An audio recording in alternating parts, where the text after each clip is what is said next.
সবাই আতফাল এখানে? জি হুজুর। সবাই বসে পড়ো। ছোট ক্লাসে সব ছোট বাচ্চারা রয়ে গেছে, বড় বাচ্চারা সবাই চলে গেছে এখান থেকে। জি হুজুর, সবাই চলে গেছে। হ্যাঁ, এখন দেখা যাচ্ছে যে এটি ছোট ক্লাস। পূর্বে দাড়ি মোচওয়ালা ছোট ক্লাস ছিল। জি, নায়াব আহমদ সাহেব তিলাওয়াত করবেন। ওয়ালাইকুম আসসালাম। আউযু বিল্লাহি মিনাশ শাইতানির রাজীম। বিসমিল্লাহির রহমানির রহিম।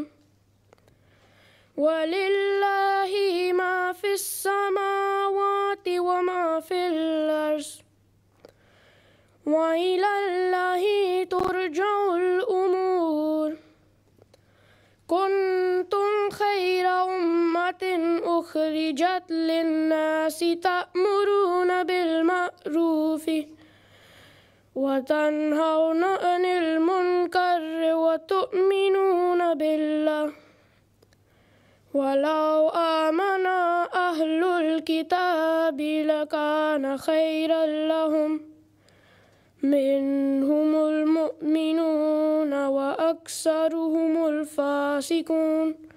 তরজমা। অনুবাদ: আর আকাশসমূহে যা আছে এবং পৃথিবীতে যা আছে সব আল্লাহরই, আর আল্লাহর দিকেই সব বিষয় ফিরিয়ে নেওয়া হবে।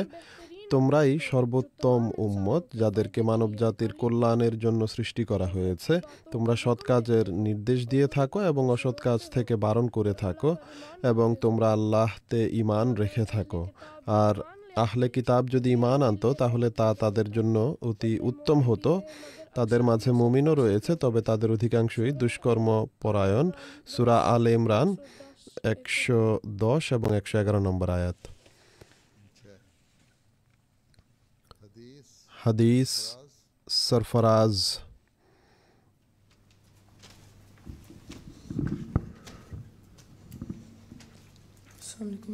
ওয়ালাইকুম আসসালাম।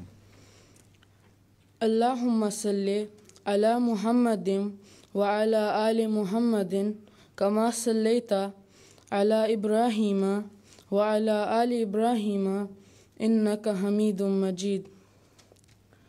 আল্লাহুম্মা বারিক আলা মুহাম্মাদিন ওয়া আলা আলি মুহাম্মাদিন কামা বারাকতা আলা ইব্রাহিমা ওয়া আলা আলি ইব্রাহিমা ইন্নাকা হামিদুম মাজিদ। বুখারী কিতাবুল আম্বিয়াতে একটি হাদিস বর্ণিত হয়েছে।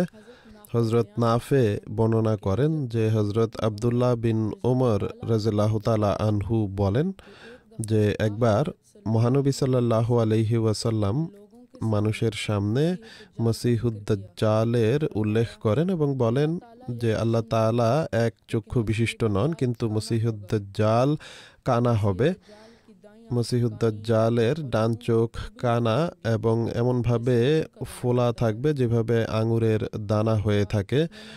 এক রাতে আমি স্বপ্নে দেখি যে আমি কাবা মুকাররমার নিকটে রয়েছি। আমি দেখি যে এক গধূম বর্ণের সুদর্শন ব্যক্তি, যার চুল কাঁধ পর্যন্ত চলে এসেছে, আর চুল সোজা এবং পরিষ্কার, যা থেকে পানির বিন্দু ঝরছে, সে নিজের দুই হাত দুই ব্যক্তির কাঁধে রেখে বাইতুল্লাহর তাওয়াফ করছে বা বাইতুল্লাহ প্রদক্ষিণ করছে।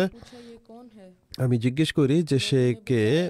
মানুষ বলে যে সে হলো মসিহ ইবনে মারিয়াম। এরপর আমি তার পেছনে আরও এক ব্যক্তিকে দেখতে পাই, যার চুল কোঁকড়ানো, শক্ত চামড়া এবং ডান চোখ কানা। ইবনে কাতানের সাথে তার চেহারার মিল রয়েছে। আর এক ব্যক্তির উভয় কাঁধে নিজ হাত রেখে কাবা আর চতুর্দিকে ঘুরছে। আমি জিজ্ঞেস করি যে একে।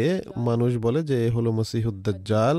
হাদিকাতুস সালিহিনে যেখানে এই হাদিসটি বর্ণিত হয়েছে, সেখানে এর ব্যাখ্যায় উল্লেখ রয়েছে যে স্বপ্নে মহানবী সাল্লাল্লাহু আলাইহি ওয়াসাল্লামকে যে দৃশ্য দেখানো হয়েছে, তাতে কাবার তাওয়াফ করার অর্থ হলো মসিহ বাইতুল্লাহর সুরক্ষা এবং এর মর্যাদা উন্নত করার জন্য চেষ্টারত থাকবেন, আর দাজ্জাল কাবাকে ধ্বংস করার জন্য লেগে থাকবে, उसके पीछे অর্থাৎ এর পেছনে পড়ে থাকবে। और तावाफ तुमने হুজুর শুদ্ধ করে দিচ্ছেন যে তাওয়াফ নয়, তাওয়াফ। হুজুর জিজ্ঞেস করছেন তুমি ইংলিশে লিখেছো? জি না হুজুর। আচ্ছা, এটি তাওয়াফ হবে উচ্চারণ।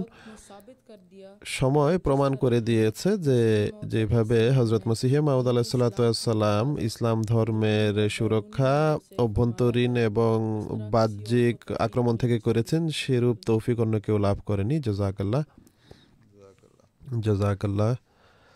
और हसन अहमद साहब হাসান আহমদ সাহেব নজম পড়বেন। मुदात আচ্ছা, না, মসিহ মাউদ আলাইহিস সালামের উদ্ধৃতি পড়বে।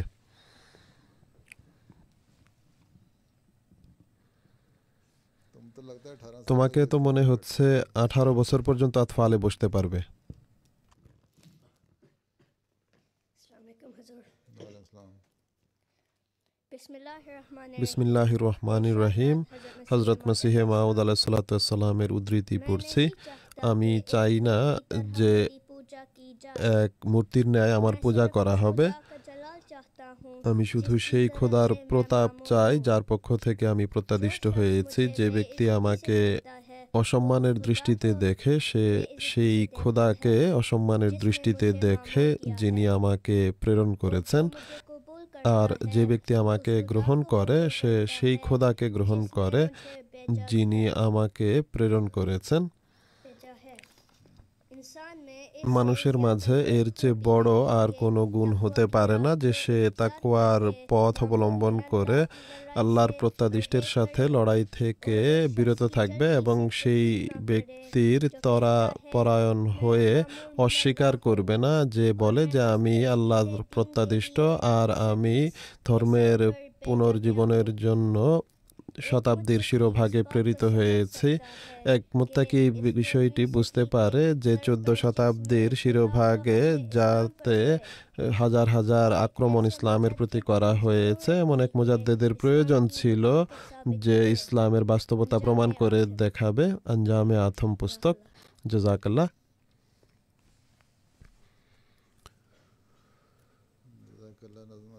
জাযাকাল্লাহ। নাসার আহমদ আরশাদ নজম পড়বে। बड़े लंबे हो गए नसर নাসার আহমদ আরশাদ অনেক লম্বা হয়ে গেছে। আসসালামু আলাইকুম হুজুর। ওয়ালাইকুম আসসালাম। कलाम हज़रत मसीह मऊद अलैहिस्सलाम। हर तरफ फ़िक्र को दौड़ा के थकाया हमने, कोई दीन मोहम्मद सा न पाया हमने, कोई मज़हब नहीं ऐसा के निशान दिखलाए, कोई मज़हब नहीं ऐसा के निशान दिखलाए। ये समर बाग़े मोहम्मद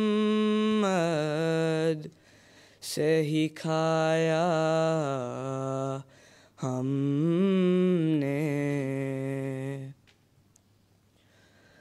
हमने इस्लाम को खुद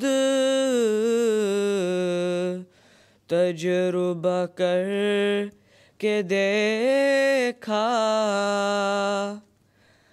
हमने इस्लाम को खुद तजुर्बा करके देखा। नूर है नूर उठो देखो सुनाया हमने। और दीनों को जो देखा तो कहीं नूर ना था। और दीनों को जो देखा तो कहीं नूर ना था। कोई दिखलाए अगर हक को छुपाया हमने। आज़माइश के लिए कोई न आया हर चंद। आज़माइश के लिए कोई न आया हर चंद। हर मुखालिफ को मुकाबिल पे बुलाया हमने। आज इन नूरों का एक जोर है इस आजिज़ में। आज इन नूरों का एक जोर है इस आजिज़ में। दिल को इन नूरों का हर रंग दिलाया हमने। रब्त है जान मुहम्मद से मेरी जान को मुदाम। रब्त है जान मुहम्मद से मेरी जान को मुदाम। दिल को वो जाम लबालब है पिलाया हमने। हर तरफ फिक्र को दौड़ा के थकाया हमने। कोई दीन मोहम्मद सा न पाया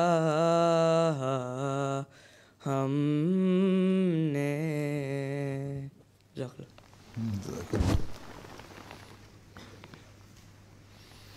जमात अहमदिया का क़याम मुबश्शिर अहमद साहब। জামাত আহমদিয়ার প্রতিষ্ঠা মুবাশ্শির আহমদ সাহেব।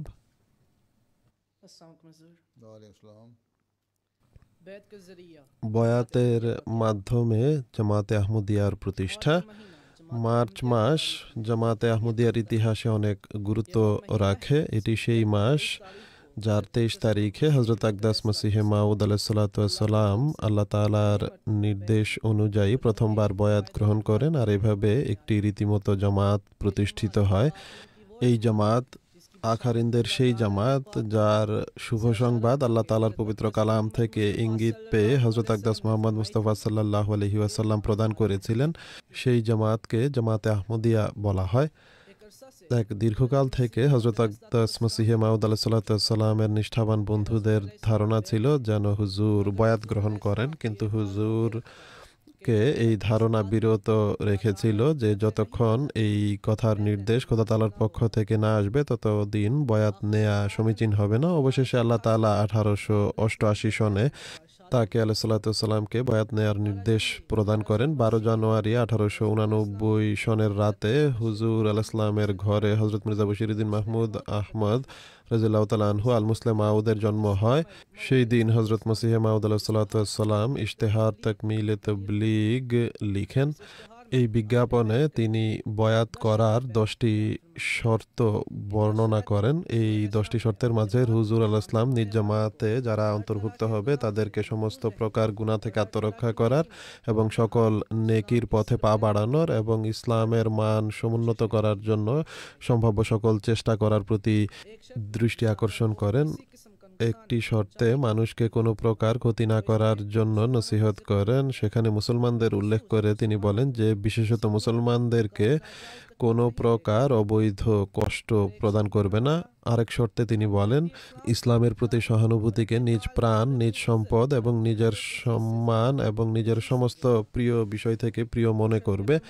আরেকটি শর্তে বলেন যে আমার হাতে যে বয়াত করবে সে আল্লাহ তাআলা এবং আল্লাহ তাআলার প্রিয় রসুল হযরত মুহাম্মদ মুস্তাফা সাল্লাল্লাহু আলাইহি ওয়াসাল্লামের নির্দেশ অনুযায়ী জীবনযাপন করবে। আশ্চর্য লাগে যে এসব শর্ত মেনে জামাতের অন্তর্ভুক্ত হওয়া এক ব্যক্তিকে অত্যাচারী ব্যক্তিরা কাফের আখ্যা দেয়।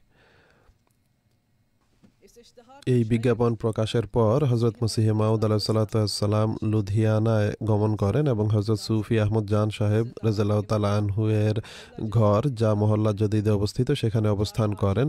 এরপর 4 মার্চ 1889 সনে তিনি একটি বিজ্ঞাপন প্রকাশ করেন যাতে বয়াত করে খোদা তাআলার প্রতিষ্ঠিত এই জামাতে প্রবেশের প্রয়োজনীয়তা বর্ণনা করেন। তিনি আলাইহিসসালাম এই জামাতে অন্তর্ভুক্ত হওয়ার কারণ হিসেবে বর্ণনা করেন যে যেন এমন মুত্তাকিদের একটি বড় দল পৃথিবীতে নিজেদের পূর্ণ প্রভাব বিস্তার করে আর তাদের ঐক্য ইসলামের জন্য কল্যাণ ও মাহাত্ম্য এবং উত্তম ফলাফলের কারণ হয় আর তারা বরকতমণ্ডিত এক কলেমায় ঐক্যবদ্ধ হওয়ার মাধ্যমে ইসলামের পাক ও পবিত্র সেবায় দ্রুত কাজে আসতে পারে আর এক অলস ও কৃপণ মুসলমান না হয়ে যায় আর না সেই অযোগ্য লোকদের মতো হবে যারা নিজেদের মতভেদ ও অনৈক্যের কারণে ইসলামের চরম ক্ষতি করেছে আর এর সুন্দর চেহারাকে নিজেদের নৈরাজ্যমূলক হাতে কালিমা যুক্ত করেছে। বরং তারা যেন এমনভাবে জাতির প্রতি সহানুভূতিশীল হয় যে দরিদ্রদের আশ্রয়স্থল হয়ে যাবে। এই বিজ্ঞাপনে তিনি এই নির্দেশনাও প্রদান করেন যে বয়াতকারী লোকেরা যেন 20 মার্চের পর লুধিয়ানায় পৌঁছে যায়। অতএব হুজুরের নির্দেশনা অনুযায়ী পুরো হিন্দুস্তান থেকে নিষ্ঠাবানরা লুধিয়ানায় আসা আরম্ভ করে। একটি রেজিস্টার প্রস্তুত করা হয় যাতে বয়াতকারীদের নাম, তার পিতার নাম এবং তার শহরের নাম লিপিবদ্ধ করা হতো। সেই রেজিস্টারের নাম রাখা হয় বায়াত তাওবা বারায়ে হুসুল তাকওয়া ও তাহারাত। হুজুর আলাইহিস সালাম 23 মার্চ তারিখে হযরত সুফি আহমদ জান সাহেব রাদিয়াল্লাহু তাআলা আনহু এর বাড়ির একটি কক্ষে যান। তিনি আলাইহিস সালাম যার যার নাম ডাকতেন হযরত হামেদ আলী সাহেব সেই সৌভাগ্যবান ব্যক্তিকে ভেতরে প্রেরণ করতেন আর তিনি ভেতরে গিয়ে আল্লাহ তাআলার প্রত্যাদিষ্ট মসিহে মাউদ ও ইমাম মাহদির হাতে বয়াতের সৌভাগ্য অর্জন করত। সেদিন হুজুর একা একা বয়াত নেন। প্রথম দিন 40 ব্যক্তি বয়াত গ্রহণ করার সৌভাগ্য অর্জন করে। মুন্সি জাফর আহমদ সাহেব এই বয়াতের অবস্থা বর্ণনা করতে গিয়ে বলেন যে বয়াত করার সময় সারা দেহে এক কম্পন ও বিগলন সৃষ্টি হতো আর বয়াতের পরের দোয়া অনেক দীর্ঘ হতো। এভাবে 23 মার্চ 1889 সনে প্রথম বয়াত হয় আর জামাতে আহমদিয়া প্রতিষ্ঠিত হয়। বিরোধীরা মনে করে যে কিছুকাল পর এই ছোট্ট জামাত নিজে নিজেই ধ্বংস হয়ে যাবে, নাউজুবিল্লাহ, এর নাম চিহ্ন অবশিষ্ট থাকবে না। তাদের দাবি ছিল যে কাদিয়ান থেকে শুরু হওয়া এই জামাতের নাম নেয়ার মতো কেউ কাদিয়ানেও অবশিষ্ট থাকবে না, কিন্তু আল্লাহ তাআলার কাজকে কে বাধাগ্রস্ত করতে পারে। বাহ্যত কাদিয়ানের ছোট্ট গ্রাম থেকে বের হয়ে এই জামাত পৃথিবীর 190টির অধিক দেশে বিস্তৃত হয়েছে। যেই জামাত সম্পর্কে শত্রুরা এটি মনে করত যে কয়েক বছর পর তারা নিজেরাই ধ্বংস হয়ে যাবে। এবছর জামাতে আহমদিয়ার প্রতিষ্ঠার 121 বছর অতিবাহিত হয়েছে। আলহামদুলিল্লাহ, জাযাকাল্লাহ। 23 মার্চের রাজনৈতিক গুরুত্ব। উসামা আহমদ কি গুরুত্ব রয়েছে পাকিস্তানের প্রেক্ষিতে, বাকি পৃথিবীর এর প্রতি কি আগ্রহ থাকবে? যা হোক, পাকিস্তানি যথেষ্ট আপাতত। আসসালামু আলাইকুম হুজুর। 23 মার্চের রাজনৈতিক গুরুত্ব পাকিস্তানের বরাতে বা প্রেক্ষিতে এটিও বলে দাও যে পাকিস্তানের প্রেক্ষিতে 23 মার্চের ইতিহাস যেখানে জামাতে আহমদিয়ার ইতিহাসে এক বিশেষ গুরুত্ব বহন করে, সেখানে এই ইতিহাস ভারতীয় উপমহাদেশের ইতিহাসেও এক বিশেষ মর্যাদা রাখে। 1947-এর পূর্বে পাকিস্তান পৃথিবীর মানচিত্রে উপস্থিত ছিল না। সেই দেশ যা এখন পাকিস্তান হিসেবে অভিহিত হয় তা ব্রিটিশ ইন্ডিয়ার অংশ ছিল। 1857 এর পূর্বে এই উপমহাদেশে মুসলমান বাদশাহদের রাজত্ব ছিল। এরপর 1857 সনে ইংরেজরা এই অঞ্চলকে নিজেদের অধীনস্থ করে নেয়। এখানে বসবাসকারী হিন্দু, শিখ এবং মুসলমানরা এই দাসত্ব থেকে মুক্তি চাচ্ছিল। ভারতীয় উপমহাদেশের মুসলমানরা চাইল যেন এই স্বাধীনতা তাদের নিজেদের একটি আলাদা দেশ হিসেবে লাভ হয়। এই বাসনা ধীরে ধীরে একটি দৃষ্টিভঙ্গি অর্থাৎ পলিটিক্যাল থিওরির রূপ নিয়ে নেয়। অবশেষে 23 মার্চ 1940 সনে পাকিস্তানের লাহোর শহরে মুসলমানরা political party all India Muslim লীগের সভায় এই থিওরি বা দৃষ্টিভঙ্গি উপস্থাপন করে যে ভারতের এসব প্রদেশ যেখানে মুসলমান সংখ্যাধিক্য রয়েছে সেগুলোকে একত্রিত করে একটি নতুন দেশ যেন বানানো হয়। এই দৃষ্টিভঙ্গি উপস্থাপিত হওয়ার সাথেই পাকিস্তান মুভমেন্ট অর্থাৎ মুসলমানদের জন্য একটি আলাদা দেশের দাবিতে আন্দোলন আরম্ভ হয়। এভাবে এই তারিখ অর্থাৎ 23 মার্চ তারিখে পাকিস্তান বানানোর আন্দোলনের সূচনা হয়। পাকিস্তান প্রতিষ্ঠার ক্ষেত্রে জামাতে আহমদিয়া একটি গুরুত্বপূর্ণ ভূমিকা রেখেছে। পুরো পাকিস্তান আন্দোলনে জামাতে আহমদিয়ার কি ভূমিকা ছিল সেটি অনেক বিস্তারিত সময় চায়। কি ভূমিকা ছিল? হুজুর সংশোধন করে দিচ্ছেন উচ্চারণের যে তারা কি ভূমিকা রেখেছে অর্থাৎ জামাতে আহমদিয়া কি ভূমিকা রেখেছে সেটি অনেক দীর্ঘ বর্ণনা। এর উল্লেখ তারিখে আহমদিয়াতে বিস্তারিতভাবে উল্লেখ রয়েছে। পাকিস্তানের ইতিহাসেও ঐতিহাসিকরা এই কথা স্বীকার না করে থাকতে পারে না যে জামাতে আহমদিয়া এই দেশের প্রতিষ্ঠার ক্ষেত্রে এক অবিস্মরণীয় ভূমিকা পালন করেছে। কিন্তু এখানে আমরা এই ঘটনার উল্লেখ করতে চাই যা যদি না ঘটতো তাহলে হয়তোবা বর্তমান ইতিহাসের চেহারা ভিন্ন হতো। সবার জানা আছে যে পাকিস্তান আন্দোলনের মূল কেন্দ্র ছিলেন কায়েদে আজম মোহাম্মদ আলী জিন্নাহ।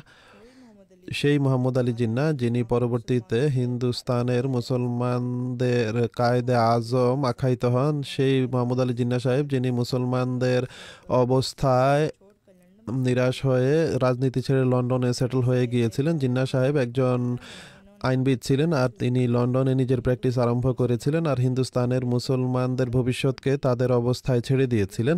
এটি সেই যুগ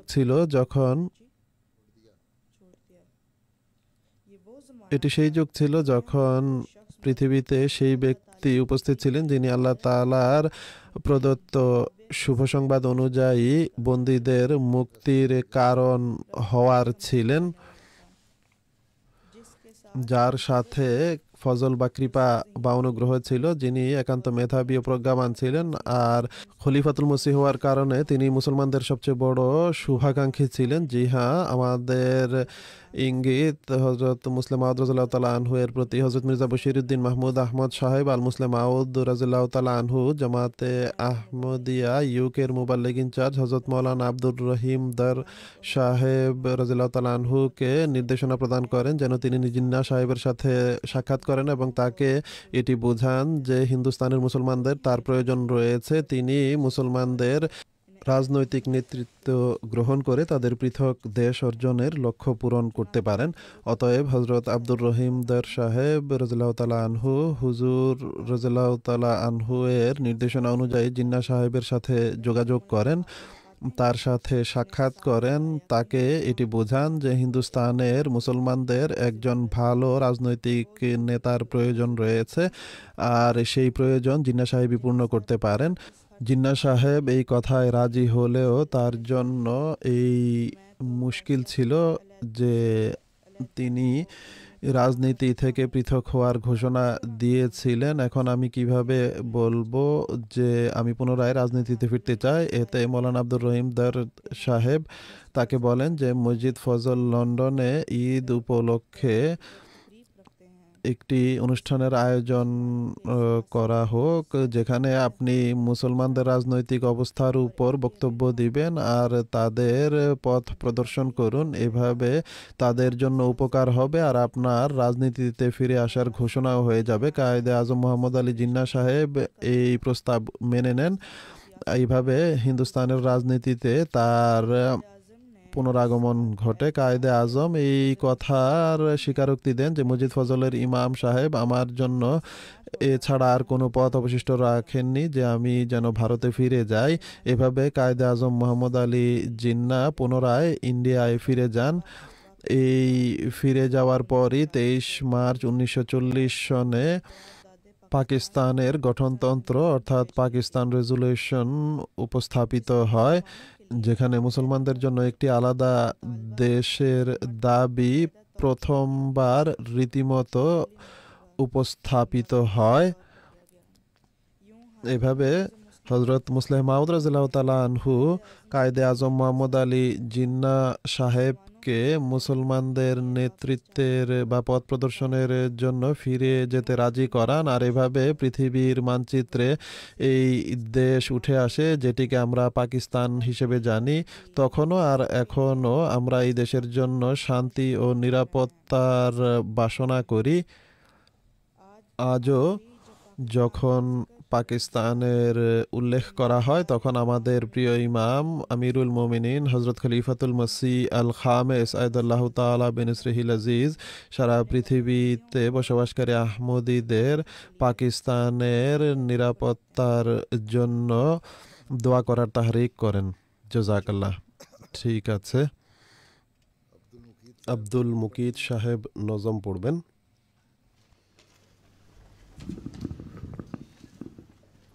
अस्सलाम वालेकुम प्यारे जो वालेकुम अस्सलाम वरहमतुल्लाह। कलाम हज़रत खलीफतुल मसीह राब रहमुल्लाह।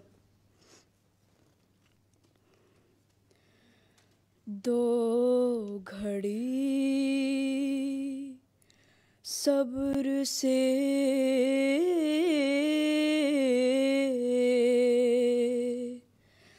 काम लो साथियों, आफते जुल्म तो जोर टल जाएगी। आहे मोमिन से टकरा के तूफान का रुख पलट जाएगा। रुत बदल जाएगी। तुम दुआएं करो, ये दुआ ही तो थी जिसने तोड़ा था सर किब्र नमरूद का। है अज़ल से ये तकदीर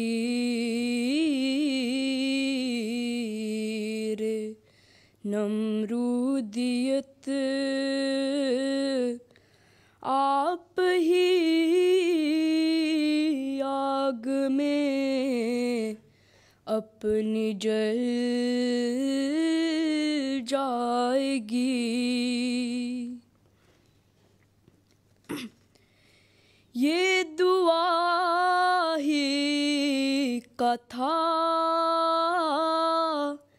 मौजज़ा के असा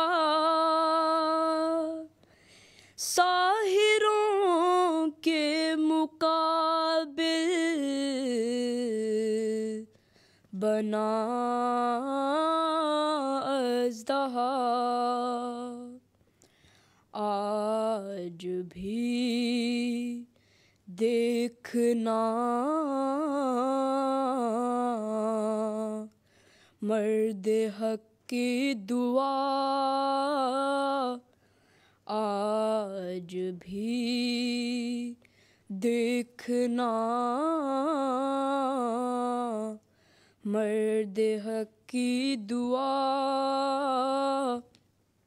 सेहर की नागिनों को निगल जाएगी है तेरे पास क्या गालियों के सिवा साथ मेरे है ताईद रब्बुल वरा कल चली थी जो ले खूब पे तेरे दुआ आज भी इज़्न होगा तो चल जाएगी असर बीमार का है मर्ज़ ला दवा कोई चारा नहीं अब दुआ के सिवा ए ग़ुलाम मसीहुज़्ज़मां हाथ उठा मौत भी आ गई हो तो टल जाएगी ए ग़ुलाम मसीहुज़्ज़मां हाथ उठा मौत भी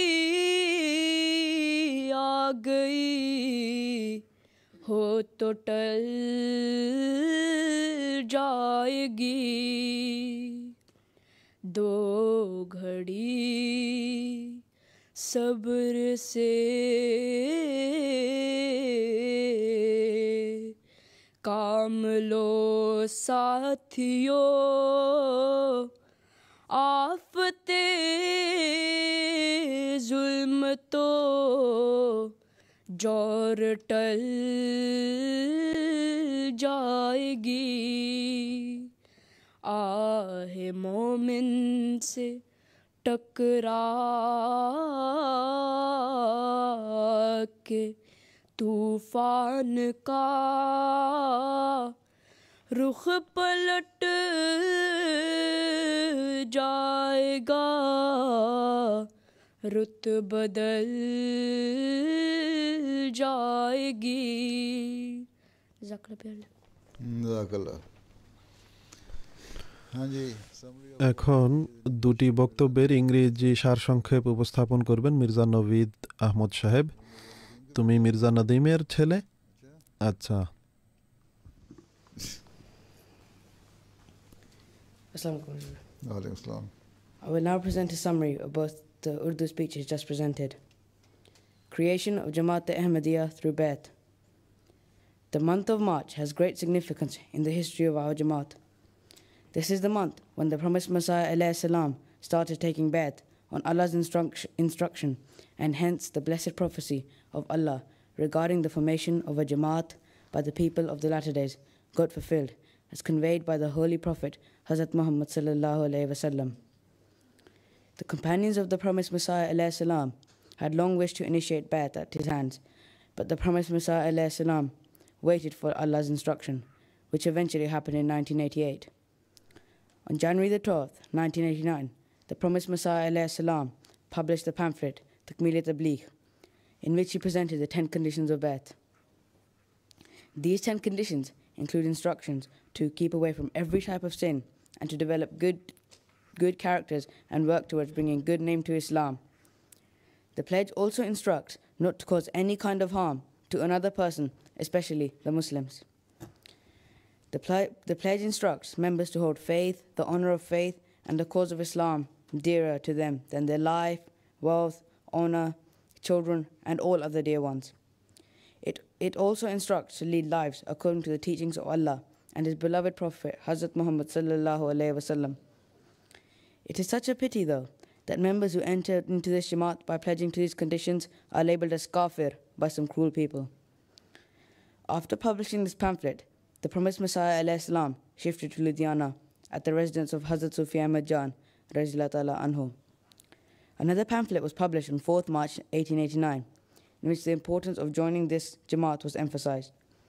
The promised Messiah alayhi salam advised that the Jamaat should show the real meaning of virtue to this world and should become a source of blessings and great success for Islam, and that the members should always be ready for serving in the cause of uniting the humanity over the blessed teachings of Islam, and do not become like those liars who have caused great damages to the noble religion of Islam with their divisions and differences.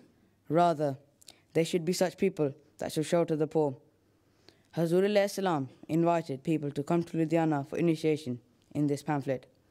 A register was established for keeping records of the individuals entering the Jamaat. It was named Bai'at Toba Barai Hasul Taqwa Taharat. Hazur alayhi salam started taking Bai'at on the 23rd of March. Hazur alayhi salam took 40 individual Bai'ats on that day. Munshi Zafar Ahmad Sahib narrates that the experience as that one would feel deep shivering during this process, and Hazur alayhi salam would lead for a long prayer after the Bai'at. Hence, the Jamaat Ahmadiyya was formed on the 23rd March 1889. The opponents of Jamaat thought that this small group would perish in a short time, even in Qadian. But who could oppose Allah's will? With the grace of Allah, Jamaat Ahmadiyya has developed from a small hamlet of Qadian and now, mashallah, has propagated in over 190 countries of the world since 121 years of its formation. Alhamdulillah. I will now talk on the political importance of the 23rd March. Political importance of 23rd March. With reference to Pakistan. With the reference to Pakistan. 23rd March has its own significance in the history of our Jamaat, but it is also an important day in the history of Pakistan. Pakistan and India were initially a part of the Indian subcontinent, which had been under the rule of Muslim monarchs until 1857, when the British took over. All peoples, including Hindus, Muslims, and Sikhs, wanted separation from this occupation. Muslims wanted a separation in the form of a new country. Gradually, this concept formed into a political theory. On 23rd March 1940, this idea was presented in the annual convention of the All India Muslim League, that a separate country should be made by combining provinces of the Indian subcontinent with the majority of Muslim population. This announcement started the Pakistan movement. The role of Jamaat Ahmadiyya in Pakistan movement has been discussed in detail both in the history of the Jamaat and Pakistan, which needs a lot of time to cover.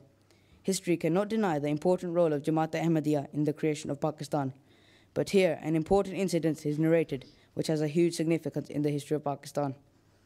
It is a well-known fact that Quaid-e-Azam, who was the main leader of the Muslims, once got so disappointed with the conditions of the Muslims that he quit politics and went to London to practice law. It was a time when there was a person in this world who had the blessings of Allah with him, along with bundles of intelligence and great knowledge, and he had great feelings for the Muslims. This was the personality of Hazrat Musleh Maud radhiyallahu ta'ala anhu. Hazrat Mirza Bashiruddin Mahmud Ahmad radhiyallahu ta'ala anhum knew that Mr. Jinnah was the best man to lead Muslims in the political movement. He instructed the missionary charge of UK, Hazrat Maulana Abdul Rahim Dard radhiyallahu ta'ala anhu, to meet Muhammad Ali Jinnah and convince him to return to India and lead this movement. Hazrat Abdul Rahim Dard radhiyallahu ta'ala anhu contacted Mr. Jinnah and conveyed the message of Hazur radhiyallahu ta'ala anhu in these meetings. Mr. Jinnah got convinced, but he was a bit reluctant to return to politics, as he had announced to quit. Hazrat Abdul Rahim Dad anhu then suggested a way out to that. He arranged a get-together on the occasion of Eid at the Fazl Mosque and invited Jinnah there to comment on the political condition of the Muslims of the subcontinent. In this way, Jinnah returned to politics. Jinnah himself later confessed that the Imam of Fazl Mosque had left no way out for him rather to return to India. After his return, the Pakistan Resolution was presented on 23rd March 1940. Ahmadis also took an active part in this movement that resulted in the creation of Pakistan. Since then, they have always worked for the peace and development in Pakistan. Whenever Pakistan is mentioned in talks, our beloved Hazur, Hazrat Khalifatul Masih Khamis, always instructs all Ahmadis to pray for the prosperity of Pakistan. Jazakallah. Raji? ঠিক আছে, শেষ হয়ে গেছে। হ্যাঁ, তুমি কি বলতে চাও? হুজুর আসসালামু আলাইকুম। ওয়ালাইকুম আসসালাম। আমি কি একটি প্রশ্ন করতে পারি? এর জন্যই তো আমি তোমাকে বলেছি যে তুমি কি বলতে চাও। আচ্ছা, স্যার মোহাম্মদ জাফরুল্লাহ খান সাহেব পাকিস্তান প্রতিষ্ঠার জন্য কি ভূমিকা পালন করেছেন? স্যার জাফরুল্লাহ খান সাহেবের ভূমিকা কি ছিল পাকিস্তান প্রতিষ্ঠার জন্য? এখনই তোমরা যে ইতিহাস শুনেছ সেখানে জামাতে আহমদিয়ার কি ভূমিকা ছিল তা শুনেছ। পাকিস্তান প্রতিষ্ঠার ক্ষেত্রে মুসলমানদের একটি আলাদা পরিচয়ের জন্য হজরত খলিফাতুল মসিহ সানি রাদিয়াল্লাহু তাআলা আনহু তখন যা প্রয়োজন মনে করেছেন, আর এর জন্য কায়েদে আজম যিনি তখন মুসলমানদের রাজনীতি এবং হিন্দুস্তানের তৎকালীন রাজনীতির প্রতি বীতশ্রদ্ধ হয়ে সেগুলো ছেড়ে এখানে চলে এসেছিলেন, তার পিছু নিয়েছেন। তার জন্য যেখানে প্রয়োজন ছিল বিভিন্ন জায়গায় কনফারেন্সে, মিটিংয়ে ইত্যাদিতে বড় বড় লোকদের বোঝানোর ক্ষেত্রে, লবিং করার ক্ষেত্রে হযরত মুসলিম মাউদ রাদিয়াল্লাহু তাআলা আনহু চৌধুরী জাফরুল্লাহ খান সাহেবকে পাঠাতেন আর তাকে বিভিন্ন দিক নির্দেশনা প্রদান করতেন, আর এরপর তিনি গিয়ে নিজের দৃষ্টিভঙ্গি সেখানে উপস্থাপন করতেন। তো প্রত্যেক আহমদি নিজ ভূমিকা পালন করেছে। চৌধুরী জাফরুল্লাহ সাহেব তখন যেহেতু অনেক বড় প্রসিদ্ধ উকিল ছিলেন, আর তিনি তখন স্টেটে পদ প্রাপ্ত ছিলেন, মন্ত্রী ছিলেন, ভোপালের ছিলেন। জি আচ্ছা, সেই যুগে তিনি ভোপালের মন্ত্রী ছিলেন। তো এই জন্য তিনি নিজের ভূমিকা পালন করেছেন, বা নিজের যে পদ ছিল তার কারণে তিনি সর্বোচ্চ পর্যায়ে যতটুকু করা সম্ভব ছিল তা করেছেন। মুসলমানদের জন্য তার অনেক সেবা রয়েছে, পাকিস্তানের প্রেক্ষিতেও, ফিলিস্তিনের প্রেক্ষিতেও। তাদের স্বাধীনতার জন্য যাই আহমদীদের পক্ষ থেকে চেষ্টা করা হয়েছে, আর ইউএনএতে তার যে বক্তৃতা ছিল তার জন্য আজও ফিলিস্তিনিরা তাকে স্মরণ করে। পাকিস্তানের জন্য তার যে ভূমিকা ছিল এর পাশাপাশি, তাই শুরুতে তাকে পররাষ্ট্রমন্ত্রীও বানানো হয় তার এই যোগ্যতা এবং এই সেবার কারণে। জাযাকুমুল্লাহ হুজুর।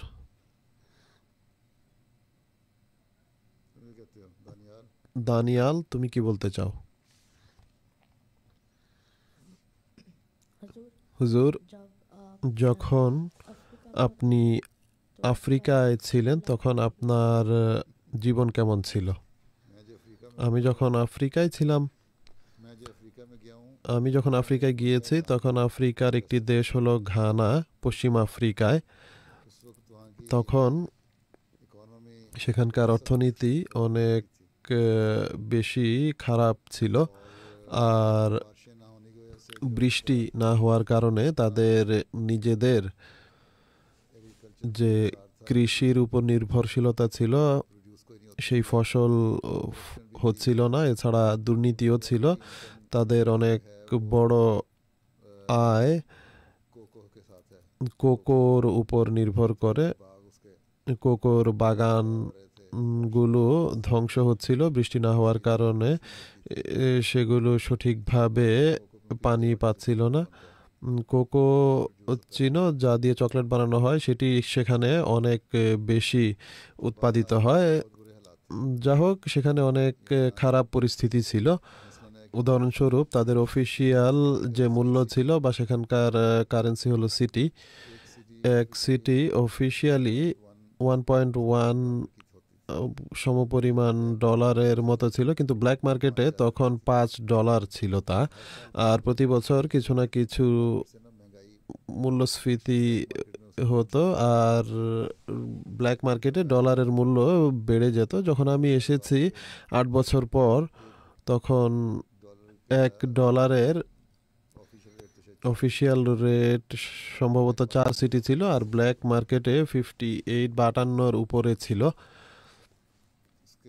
তো এরপর আমি যখন সেখানে যাই বা পৌঁছি, তখন অদ্ভুত অবস্থা ছিল দেশের, আমি যা দেখেছি। এরপর আমাকে এক জায়গায় পাঠানো হয়, সালাগা একটি শহর ছিল, খুব ছোট শহর।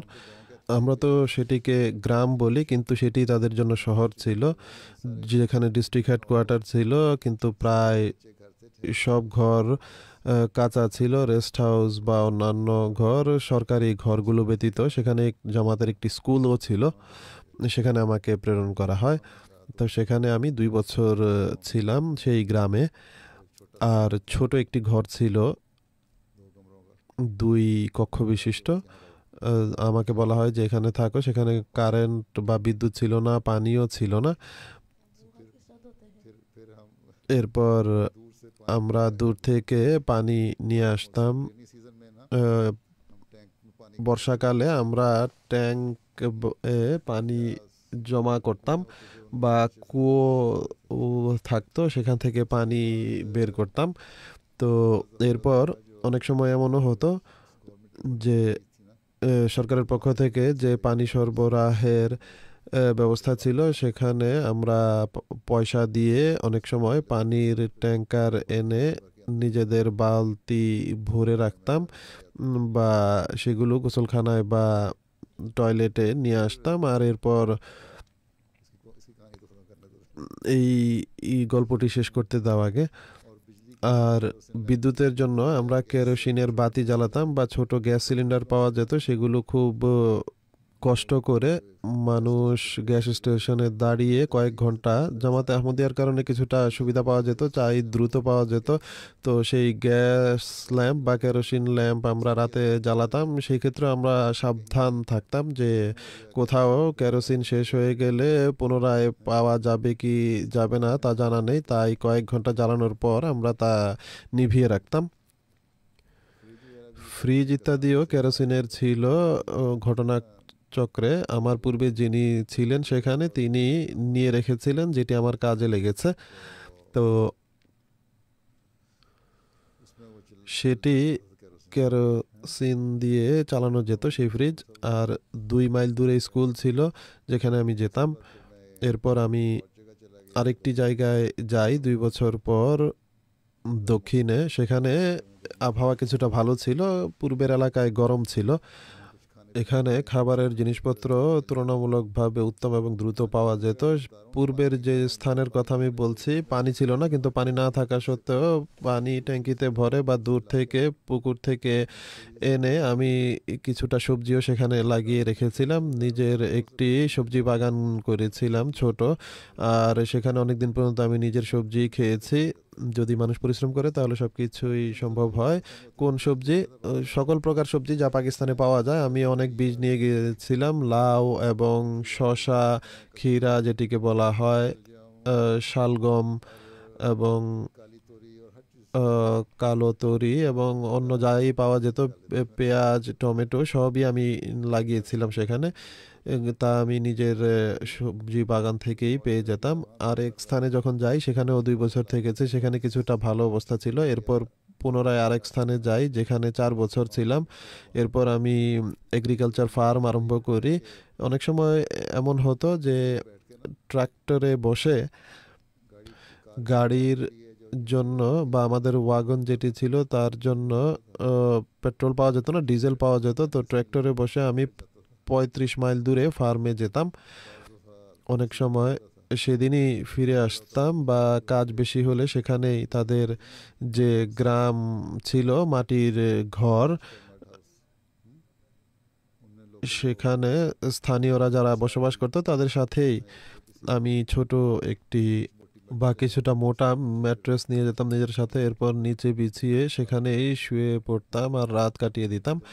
গরম পানি করে চা পান করতাম, কেননা সেখানকার পানি এত নোংরা যে তা দ্বারা অনেক অসুখ বিসুখের সৃষ্টি হয়। একটি কীট রয়েছে যা নদীর পানিতে থাকে, সেই পানি যদি তুমি পান করো তাহলে তা তোমার দেহে প্রবেশ করে আর এরপর তা বিচরণ করতে থাকে আর কোনো এক স্থানে গিয়ে সেটি ফোড়ার ন্যায় হয় পায়ের নিচের দিকে, আর সেখান থেকে এরপর সেই কীট মুখ বের করে। তুমি যদি সেটিকে টেনে বের করতে যাও তাহলে তা ছিঁড়ে যাবে আর এরপর আরও বেশি তা সৃষ্টি হতে থাকবে। তাই খুব সাবধানে সেটিকে কোনো কিছুতে রোল করতে হয় ধীরে ধীরে ধীরে ধীরে, আর এরপর কয়েক মাস লাগিয়ে সেটি বাইরে আসে, প্রায় 5 ফুট লম্বা কীট। তাই আমি পানি সিদ্ধ করে নিতাম বা নিজের থার্মাক্সে ভরে চাই নিয়ে যেতাম। 2 দিন বা 4 দিন যতদিনই থাকতে হয় 1-2 দিন চা পান করতাম আর বিস্কুট খেতাম। স্থানীয় খাবার খাওয়া আমার জন্য কষ্টকর ছিল। এই হলো সংক্ষিপ্ত বর্ণনা। মুবাশশির, তুমি কি বলতে চাও? আসসালামু আলাইকুম হুজুর। এখন অবশ্য ঘানার অবস্থা অনেক ভালো হয়ে গেছে। হুজুর, আমি জিজ্ঞেস করতে চাচ্ছিলাম যে হযরত মসিহ মাউদ আলাইহিস সালামের পূর্বে অনেক মুজাদ্দেদ এসেছেন, তো পূর্বের মুজাদ্দেদরা কি হযরত মসিহ মাউদ আলাইহিস সালামের প্রতি কোনো ইঙ্গিত করে গেছেন? তুমি যাদেরকে মুজাদ্দেদ বলো সেই মুজাদ্দেদদের পুরো আরব বিশ্ব তো মুজাদ্দেদ মানে না, মুসলিম বিশ্ব হিন্দুস্তান এলাকার লোকেরা যদিও মানে, কিন্তু প্রত্যেক শতাব্দীতে মুজাদ্দেদরা বিভিন্ন এলাকায় এসেছেন। অনেক সময় এটিও রয়েতে রয়েছে যে একই সময়ে 2-4 এমনকি 10 জন পর্যন্ত মুজাদ্দেদ ছিলেন। তাই 12 মুজাদ্দেদের কথা যেটি বলা হয় সেটি এমনিতেই ভুল হয়ে যায়। আর দ্বিতীয় কথা হলো মহানবী সাল্লাল্লাহু আলাইহি ওয়াসাল্লামের যে ভবিষ্যৎবাণী ছিল যে 14 শতাব্দীর শিরোভাগে মুজাদ্দেদ আসা সম্পর্কে এবং মসিহ মাউদ আলাইহিস সালামের আগমন সম্পর্কে, আর তার জন্য স্পষ্ট নিদর্শন ছিল, যার একটি বিশেষ নিদর্শন বলা হয়েছে যা পূর্বে কখনো হয়নি, রমজান মাসে চন্দ্র এবং সূর্যগ্রহণ সংক্রান্ত। আর হযরত মসিহ মাউদ আলাইহিস সালাম যখন দাবি করেছেন, এরপর 1894 সনে হিন্দুস্তান ইত্যাদি এলাকায় আর 95 সনে আমেরিকা এবং পুরো পশ্চিম গোলার্ধে গ্রহণ হয়েছে। তো এত বড় ভবিষ্যৎবাণীর পর আমাদের আর কোনো মুজাদ্দেদের ভবিষ্যৎবাণীর কি প্রয়োজন রয়েছে? যখন তা পূর্ণ হয়েছে মহানবী সাল্লাল্লাহু আলাইহি ওয়াসাল্লাম বলেছেন, আর এটি তার দাবি ছিল, চলো নামাজের সময় হয়ে গেছে, আসসালামু আলাইকুম।